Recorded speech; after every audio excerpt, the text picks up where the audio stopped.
ಪ್ರಜ್ವಲ್ ವಿರುದ್ಧ ಅತ್ಯಾಚಾರ ಆರೋಪ ಪ್ರಕರಣ. ಎಸ್ಐಟಿ ಕಸ್ಟಡಿಯಲ್ಲಿರುವ ಪ್ರಜ್ವಲ್ ರೇವಣ್ಣ. ನಾಳೆ ಪ್ರಜ್ವಲ್ ರೇವಣ್ಣ ಕಸ್ಟಡಿ ಅವಧಿ ಅಂತ್ಯ.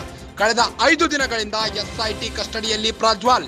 ಎಸ್ಐಟಿ ವಿಚಾರಣೆಗೆ ಸಹಕಾರ ಕೊಡದ ಪ್ರಜ್ವಲ್. ಹೀಗಾಗಿ ಮತ್ತೆ ಕಸ್ಟಡಿಗೆ ಕೇಳ್ತಾರ ಎಸ್ಐಟಿ ಅಧಿಕಾರಿಗಳು. ಕಸ್ಟಡಿಗೆ ನೀಡದಿದ್ದರೆ ಪರಪ್ಪನ ಅಗ್ರಹಾರಕ್ಕೆ ಪ್ರಜ್ವಲ್. ಕಸ್ಟಡಿಗೆ ನೀಡದಿದ್ದರೆ ನ್ಯಾಯಾಂಗ ಬಂಧನ ಫಿಕ್ಸ್. ಈಗಾಗಲೇ ಪ್ರಜ್ವಲ್ ವಿರುದ್ಧ ಅತ್ಯಾಚಾರ ಆರೋಪ ಪ್ರಕರಣವಿದ್ದು ಎಸ್ಐಟಿ ಕಸ್ಟಡಿಯಲ್ಲಿದ್ದಾರೆ. ನಾಳೆ ಪ್ರಜ್ವಲ್ ರೇವಣ್ಣ ಕಸ್ಟಡಿ ಅವಧಿ ಅಂತ್ಯವಾಗಲಿದ್ದು, ಕಳೆದ 5 ದಿನಗಳಿಂದ ಎಸ್ಐಟಿ ಕಸ್ಟಡಿಯಲ್ಲಿದ್ದ ಪ್ರಜ್ವಲ್. ಎಸ್ಐಟಿ ವಿಚಾರಣೆಗೆ ಪ್ರಜ್ವಲ್ ಸಹಕಾರ ಕೊಡ್ತಿಲ್ಲ.